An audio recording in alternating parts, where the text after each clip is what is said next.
What's going on, everyone? Welcome back to the channel. It's your boy, Dead on Dave.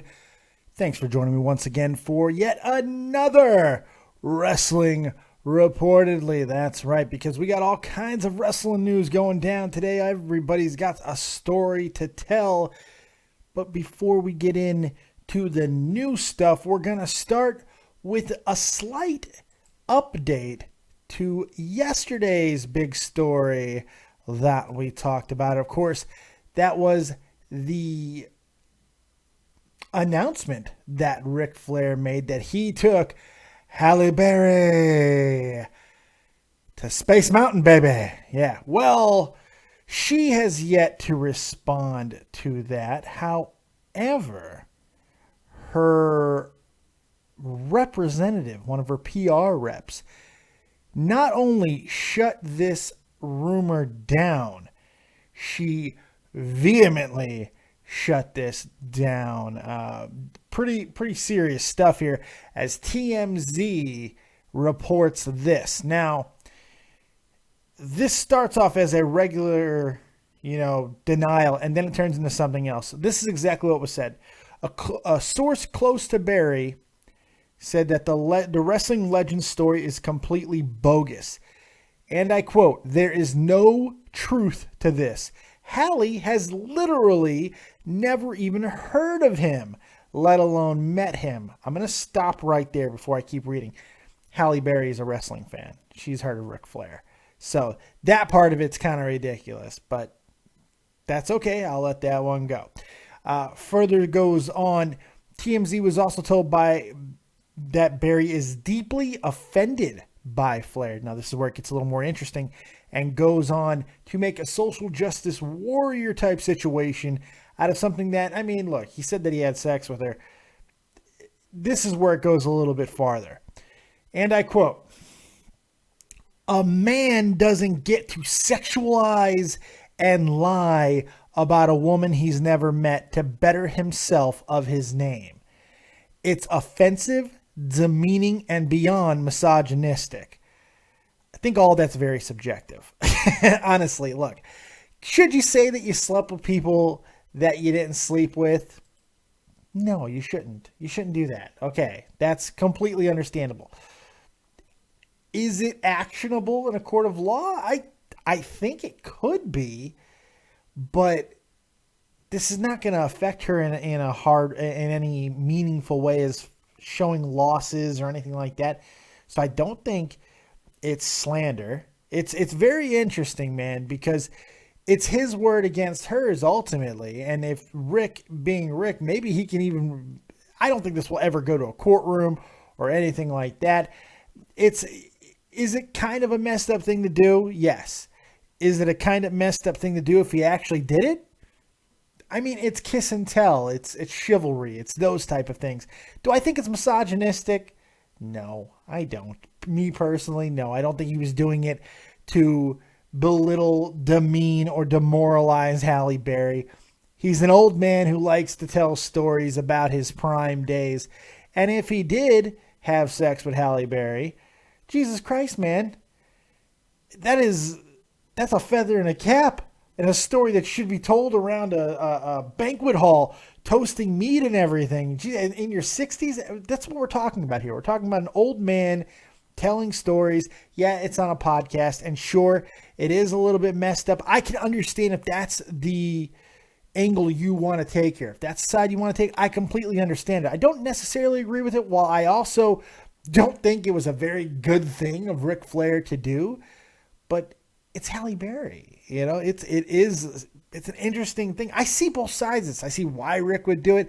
I don't think he was necessarily right to do so, but I also don't think that it is anywhere near as bad as some of those quotes say it was. But, that's the world we live in today. Everything is going to get taken and turned into a cause, and I'm sure this story is going to get bigger before all is said and done. I wouldn't even surprise me if Ric Flair ends up losing his podcast over this.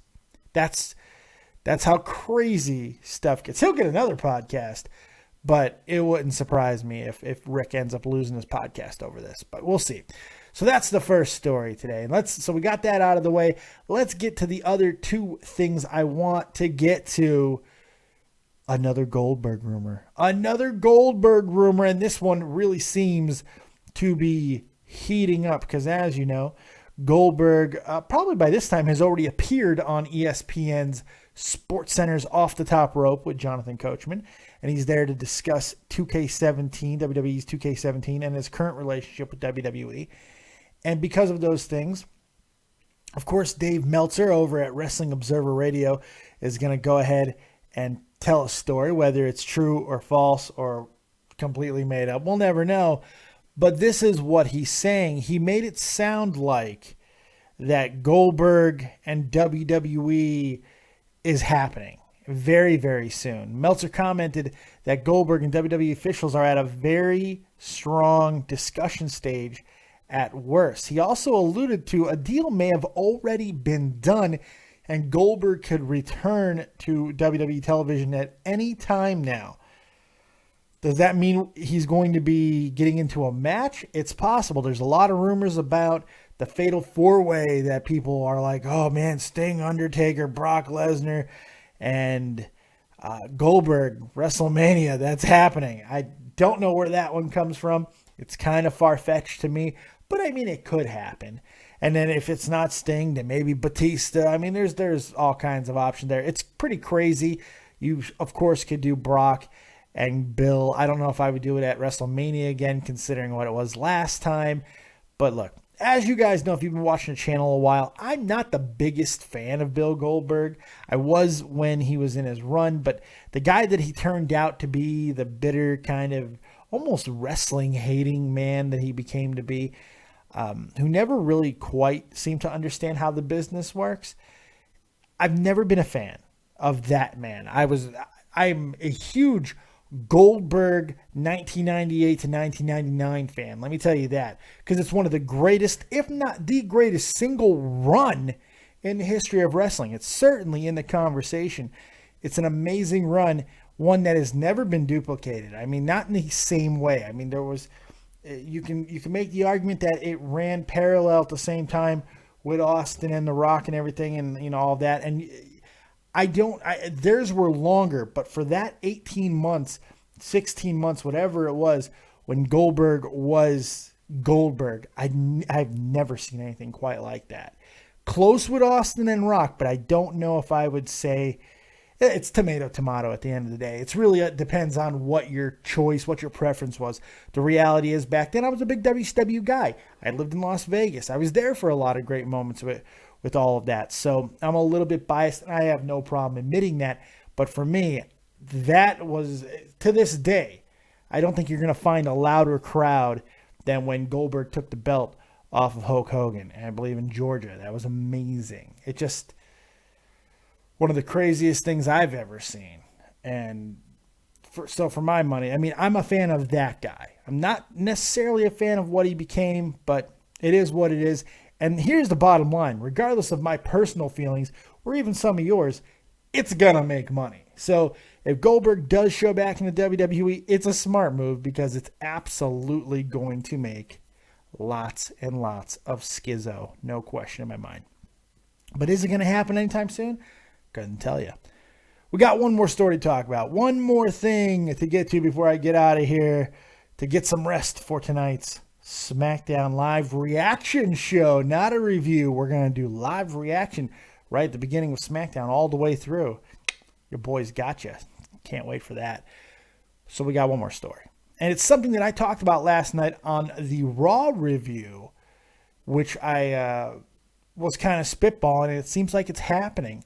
We know that the next Raw pay-per-view is Hell in a Cell on October 30th at the TD Garden in Boston, Massachusetts, where, you know, Sasha Banks is from. She's a Boston gal.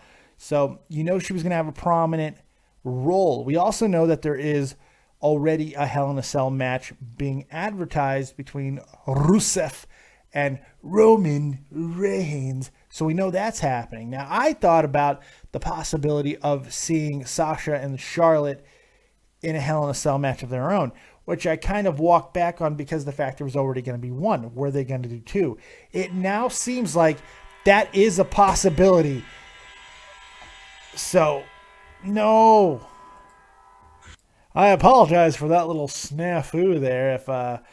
If you heard a WWE theme in the background, it happened to be my phone, and hopefully it was just, subtle enough that it didn't ruin the show. Thanks for Tommy C for calling in the middle of a show, because that's what he does. It's like he knows. It's like he knows when I'm recording or eating or doing anything. Anyways, where was I? I believe I was talking about the Hell in a Cell pay-per-view and talking about the possibility of Charlotte and Sasha having their own Hell in a Cell match. It is now being reported that at the TD Garden in Boston, Massachusetts, on October 30th, that they are indeed going to face each other, Sasha and Charlotte, for Sasha's WWE Women's Championship inside of a Hell in a Cell, making it the very first ever women's Hell in a Cell competition. So pretty interesting to see those two doing it together. Trendsetters, trailblazers. This is really cool. I think it's kind of a long overdue thing. I don't know if they're the two to do it personally. If I was going to have a first ever Hell in a Cell, I would have liked to have seen Charlotte gradually go face again and then have her and Nia Jax in Hell in a Cell. That to me, or Nia Jax and Asuka, that to me is Hell in a Cell worthy. I don't know if Sasha and Charlotte are going to be able to do enough inside of Hell in a Cell to make it wow worthy. I'm sure they're going to figure out a way, but it's going to be interesting one way or the other. Another thing to talk about when these two is, yes, they've been feuding for, it seems like forever, but from what I'm reading, this will only be their second pay-per-view match. So, yes, it's a feud that once again is going to use the Hell in a Cell to end the feud one way or another. So should be interesting. Are you excited about that match? I know it's definitely juicing me up. I don't necessarily love the idea of two Hell in a Cell matches on the same night, but I want to see this. I do. I have to admit that. I want to see this. So what do you guys think of that and everything that I talked about on this episode of Wrestling Reportedly? Let me know in the description box below. And we'll see you a little bit later on right here on Dead on Day Productions. Make sure you're checking out everything that's going on within the channel and in the community. Like my good buddy, the interrupter of podcasts, the great Tommy C over at Shot from the Point. I believe he's doing Shot from the Point Dead tonight. Make sure you go check him out. Also, Jet the Huffman over at Grand Slam 87. He does all kinds of great workout videos and video game videos. Make sure you're checking out my man Real Talk, the Metaphor Messiah, over at Real Talk Legacy, or Jay Davis on YouTube. Check him out as well. Also, if you are a kaiju fan, yes, kaiju. If you don't know what kaiju is, let me give you a quick little edumacation. Kaiju is the gigantic Japanese monster movie genre, or monsters genre. And my good buddy Sal Lomedico is starting up the world's first ever kaiju-themed monthly subscription box. And if you want to get on the ground floor of it, go check it out. It's in the description box of this very video. Go check it out and become one of the first ever to receive KAIJU BOX, man, for all of your Japanese gigantic monster needs. Pretty cool stuff. I can't wait. So make sure you check him out. Other than that, that's all I got. I hope you guys enjoyed the show. We'll see you next time right here on Dead on Day Productions. Like, subscribe, and share. And as always, if you don't have talent, have talented friends. Keep it copious, folks. Until later on tonight, SmackDown Live reaction show. Don't miss it. Or if you're watching this 2 weeks from when SmackDown happened, go back and watch my SmackDown reaction show. All right, we'll see you next time. Keep it copious and peace.